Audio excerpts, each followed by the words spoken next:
Is your department a volunteer combination fire department? Do you normally respond with 1 or 2 firefighters on the initial fire truck to a structure fire incident?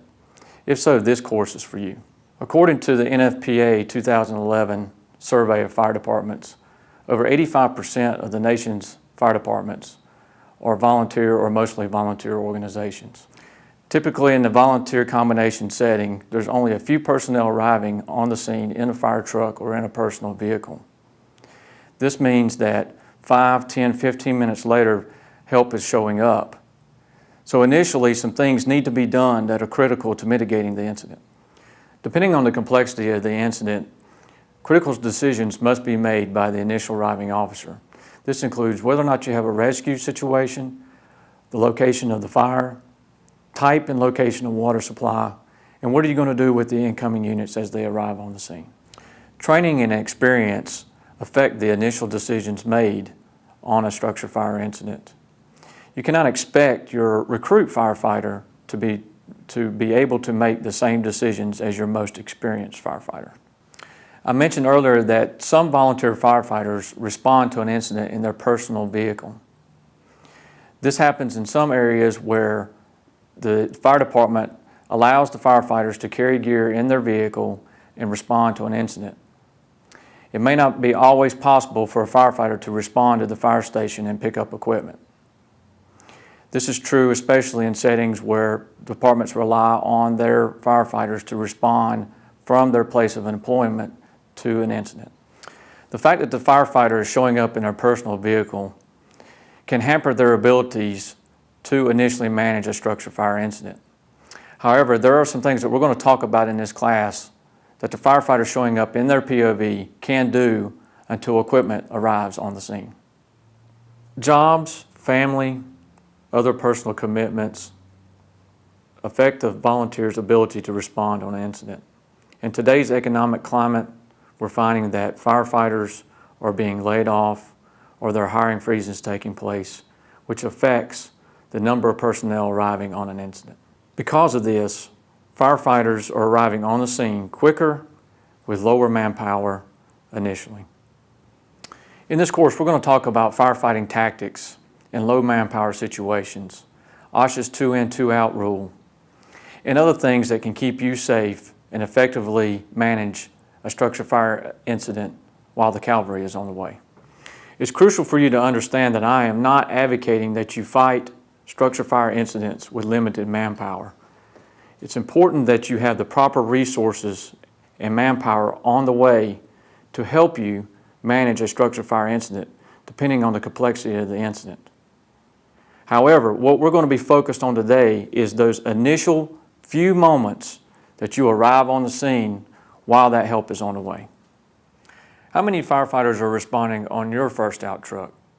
In a lot of jurisdictions, only 1 or 2 personnel are responding on the initial apparatus to a structure fire incident. Obviously, this is not enough to effectively manage an incident.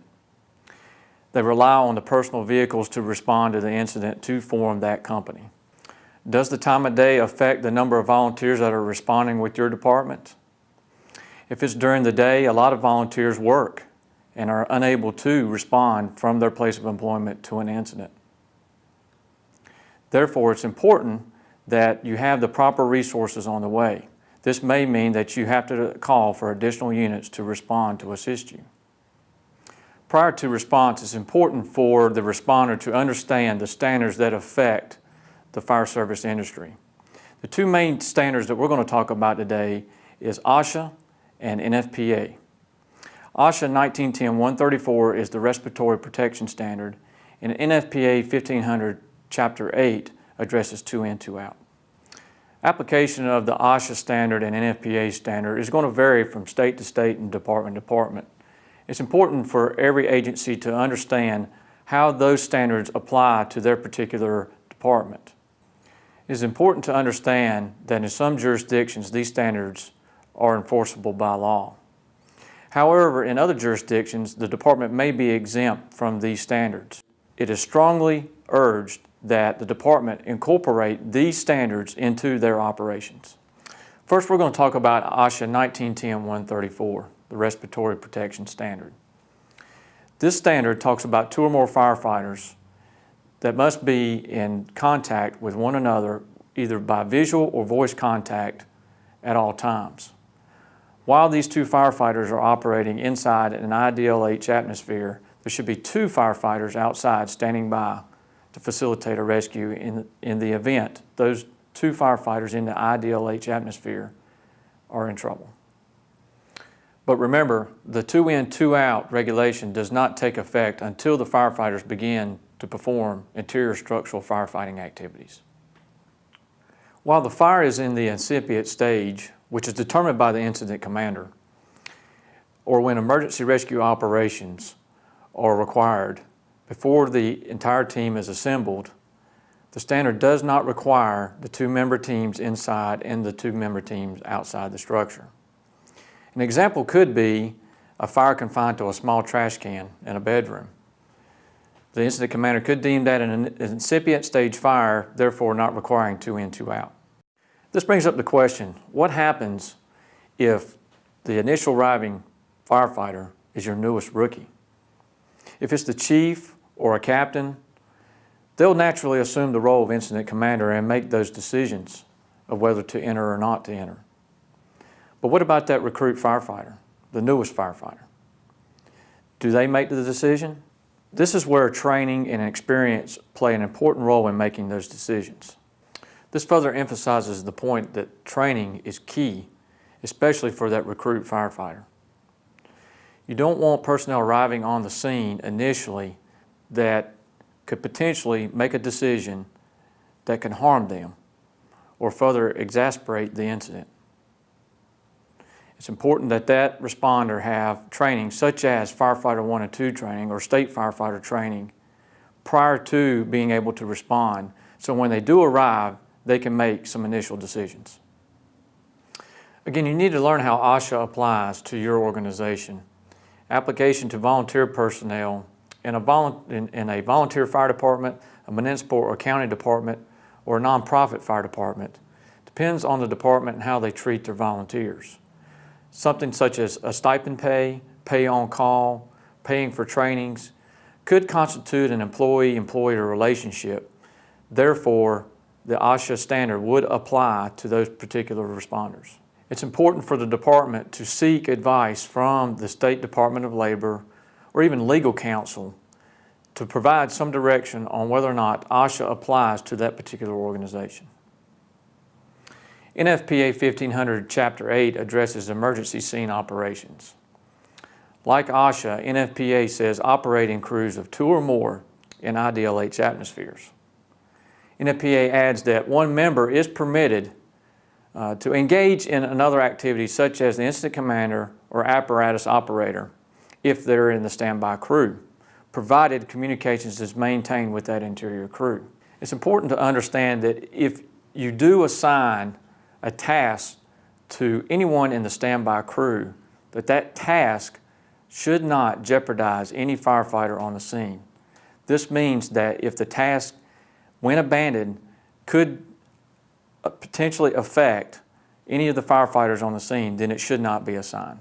The relevance to all this is that in the initial moments of an incident, especially a chaotic incident, we may have the temptation to overstretch ourselves. We need to resist that if it's going to jeopardize the safety of our personnel. NFPA standards can be adopted by the authority having jurisdiction. This could be the state or your city or county.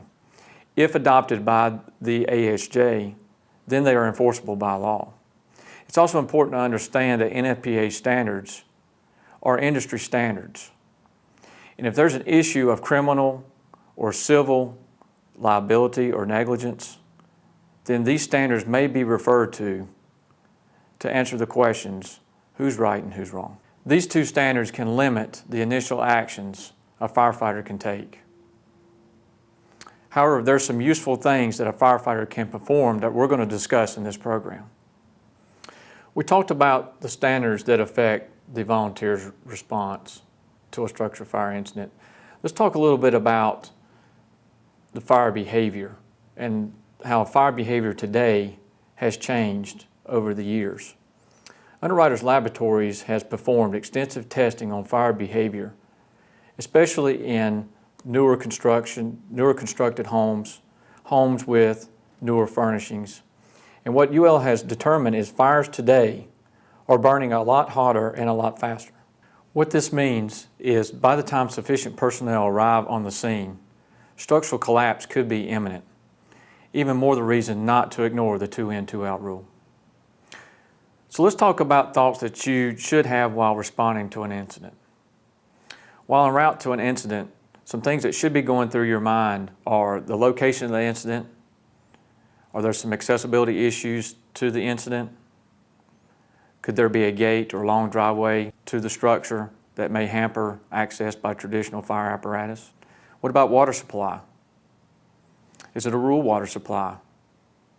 Do you need additional resources for drafting operations, or are hydrants readily available to use?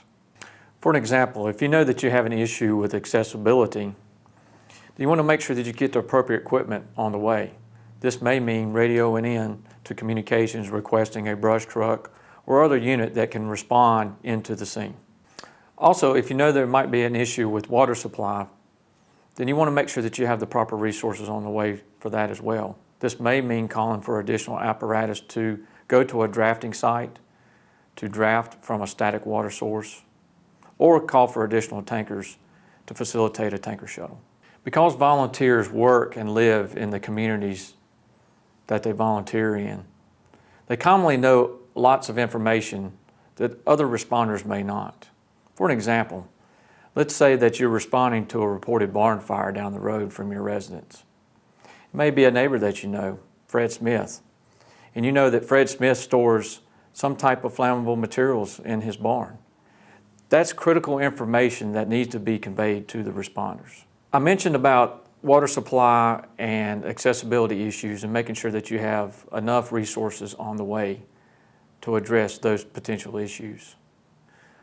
But what about the time of day, and how does that play into your department's response? And I'll give you an example. It's Sunday morning, 11 o'clock.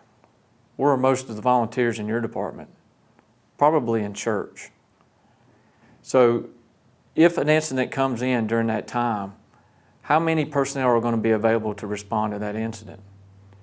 You need to consider the time of the day, what's going on, and make a decision. Do I need to call for additional resources? Do I need to call for more manpower to respond to mitigate the incident? Let's now talk about what you do when you arrive on the scene. The first thing that you need to do is provide a good size up to responding units. You need to paint a picture as to what is going on when you arrive on the scene. A good thing to use to paint that picture is an acronym called IDEAL. Let's talk about that. So you arrive on the scene and you need to give your size up. Let's start with I in IDEAL. I stands for identify. If you're on a truck, it could be Engine 1. If you're responding in your personal vehicle, it could be your unit number. D in IDEAL, it stands for describe. Describe what you see.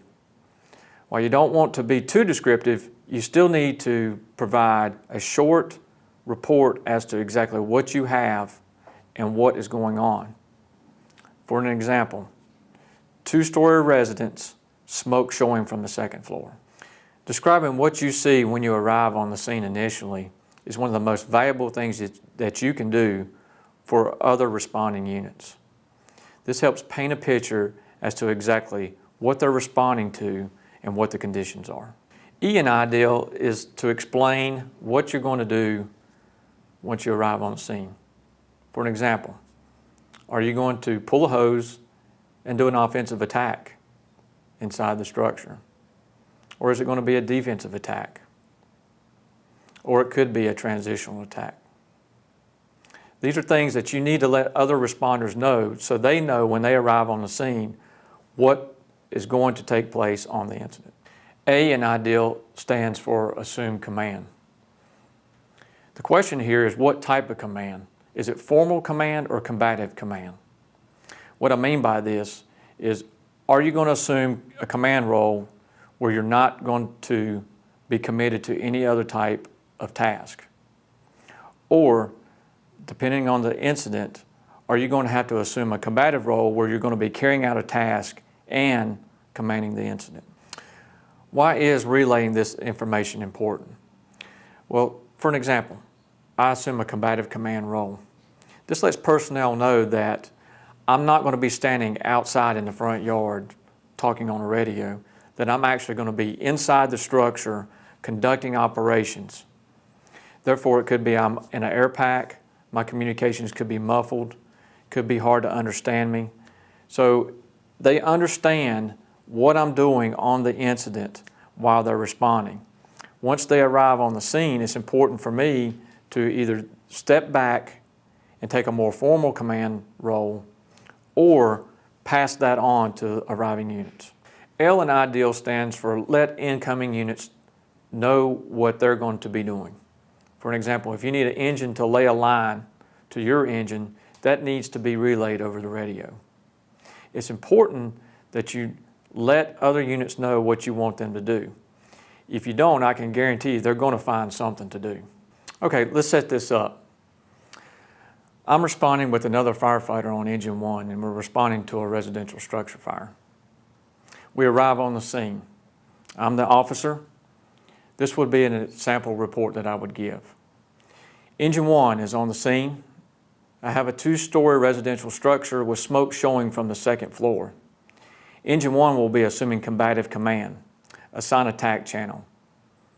Engine 2, upon your arrival, lay a line to Engine 1 for water supply and send your personnel to Engine 1 for assignment. But what if you arrive on the scene and you're not on an engine, or you don't have a radio to provide a size up? What are some things that you can do? Well, let's start off with talking about witnesses and occupants. A lot of times, these folks are often overlooked on an incident. It's kind of like the moth and the light syndrome. We see a burning structure, we want to rush to that structure and begin performing some type of activity. You need to stop and talk with these people. They can provide you valuable information, such as, is there anybody in the structure? Is everyone out of the structure? Where's the location of the fire? This is all important information that can help make those initial decisions. Something else that you can do is a 360-degree look at the structure. You want to stay outside the collapse zone when you do this, mind you, but you want to walk around the structure and look for different things. During your walk around, there's some things that you can do that can help mitigate the incident. For an example, when you do your walk around, do you see a power shut off? Can you cut the power off safely? If so, then do it. What about gas service to the structure? Propane, natural gas, are these things that you can shut off safely as well? If so, you want to take care of those prior to entry of the structure. If you can't control the utilities safely during your walk around, make note of the location of the utilities and pass this information along so appropriate personnel can control the utilities at the appropriate time. On your walk around, you want to make note of anything that's visible that might indicate there's a rescue situation. For an example, when you go around the structure and you look through a window, do you see a TV on? Do you hear anything?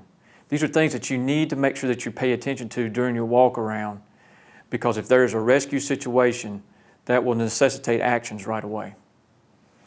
During your walk around, you want to try to confirm the location of the fire. For an example, when you arrive on the scene from the front of the structure, it may appear that the first floor is on fire. When you do your walk around, you determine that the fire is located in the basement area of the structure. Therefore, you want to make sure that you stretch your hose lines to the basement versus to the first floor. Building construction affects the way a fire behaves. As the initial arriving responder, it's important to take note the type of building construction that you have and watch how the fire is behaving. The progression of the fire, the smoke coming from the fire, These are things that you as the initial responder should take note of and pass on to arriving units. Let's talk now about when the fire truck arrives on the scene. Here's some things that you can do. If you've determined that you do have a rescue situation, then you could possibly do a vent, enter, and search. This is risky with limited manpower, however, may be feasible depending on the incident. Even in situations where there's the possibility of a rescue, tough decisions have to be made whether or not you're going to commit your resources, the limited resources that you have on scene, to a rescue operation. You want to make sure that before you do that you understand how much of the structure is involved in fire, the stability of the structure, how the fire is progressing. These are tough decisions that have to be answered in a very chaotic situation. However, you have to understand the risk versus the gain. And because you have to make these tough decisions, you want to make sure that all responding personnel are well trained. You want to make sure that once the apparatus arrives on the scene, that you deploy the appropriate hand line for the incident. You also want to make sure that it's stretched to the appropriate location. We talked about earlier about the 360 walk around in determining the fire location. That's why that is important. So when you do stretch your hose line, you stretch it to the exact location that it needs to be. Now I'm going to talk about a term that's relatively new to the service, and that's called transitional attack. And it's currently being debated by many in the fire service. Transitional attack is when you knock a fire down from the exterior of the structure, cooling the fire, making the conditions more tenable for personnel to enter into the structure to mop up the fire. This type of action may be controversial to some in the fire service because many may have been taught that when you direct a hose stream into a doorway, a window, or other type of opening from the exterior, there's a possibility that you may push fire. During research performed by Underwriters Laboratories, they determined that this is not true, that an exterior attack does not push fire like we have been traditionally taught. Therefore, when you have limited manpower on the scene, more often than not, initiating an exterior attack is useful to do. Then once additional personnel arrive on the scene, you can transition into an interior attack. And remember, even with limited manpower, you can throw a ladder to a second floor and conduct an exterior attack. Let's take a look at the following video from Underwriters Laboratories regarding the research that they performed on exterior attack. At the conclusion of every experiment, a stream of water was directed into a ventilation opening for 10 seconds. The hose line used was a 1 3/4 inch with a combination nozzle with approximately 100 pounds per square inch nozzle pressure. Two types of flow patterns were used during the experiments, straight stream and fog. During straight stream application, the nozzle was adjusted to a straight stream pattern and directed toward the ceiling through the opening at about a 30 to 45 degree angle. During the fog stream application, the nozzle was adjusted to create an approximate 30-degree fog pattern, and the stream was directed at the ceiling at an angle similar to the straight stream. The flow rate of the nozzle was 100 gallons per minute, which means that approximately 17 gallons of water were delivered through the opening into the house during the 10-second flow.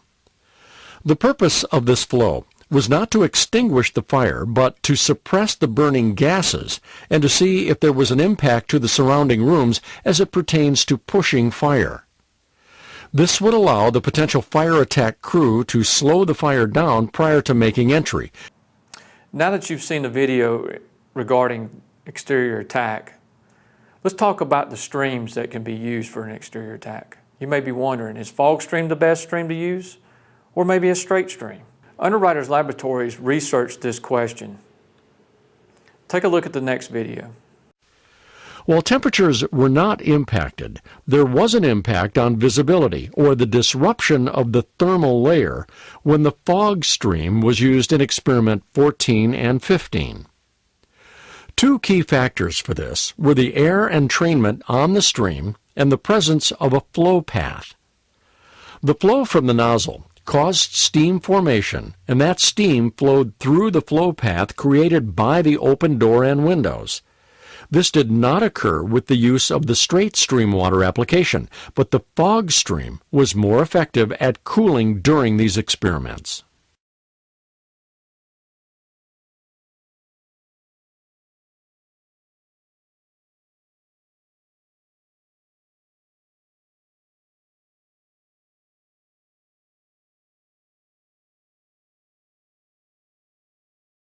As the video shows, the fog stream cools the fire faster, however reduces visibility. Application of the straight stream did not affect visibility. These are things that you're going to have to take into consideration on your particular incident when attacking a fire from the exterior. The department's training program should include how to handle initially a structure fire incident with limited manpower. Some things that the department training program needs to focus on is one, how efficiently do you handle your equipment with limited manpower? For an example, when you train to deploy a hand line, let's say an 1 3/4 hand line, how many personnel is it with? Is it with 4, 5 personnel? Is that realistic? Initially, most departments like mine, for an example, we only have 2 or 3 personnel there. So as the police say, you need to train as you fight. It's important that when you train, that you train with the amount of personnel that you may have initially on an incident. This could be 2, this could be 3, this could be more personnel. But you want to make sure that what you're arriving initially on the scene with, that you train and are prepared to handle an incident. One of the benefits of training with limited personnel is learning what you can and cannot do. You might be surprised what you can do with limited personnel. When training with limited personnel, train to learn how to do things efficiently. This is one of the things when you have limited personnel, you're going to see what your deficiencies are and areas that you can improve. Learn from the waiter or waitress. Learn to save steps. Take note of how a waiter or waitress waits on tables. Usually in one trip, they handle 3 or 4 tasks at one time. They take the order at one table, they fill the glass at another table, they may deliver food at another table, all in one trip. By training with limited personnel, you can learn how to be efficient in your operations. For example, you may learn that a particular hose load that you have on a truck is packed such a way to where it's not advantageous for 1, 2, 3 personnel to deploy that hose line. Through training with limited manpower, you may learn a more efficient way of packing that hose on the truck, so when the truck arrives on the scene and there's only 1, 2, 3 personnel, they can efficiently deploy the hose line. Do some training with 2 personnel. Maybe even video it. Watch how efficient they operate. You may learn that there's some things that you can do to your trucks, position equipment, where they can operate efficiently and their effort is not wasted on deploying hose lines, getting equipment off the truck, and can be focused more on the incident. So what I hope you have learned in this training is that even though there may be limited manpower on a structure fire incident initially, there are some useful things that you can do to make responders safer and to initiate an effective fireground operation. Remember, rushing in and fighting the fire is not always the best course of action initially, especially in that limited manpower situation. There are other useful things that you can do while the cavalry is on the way.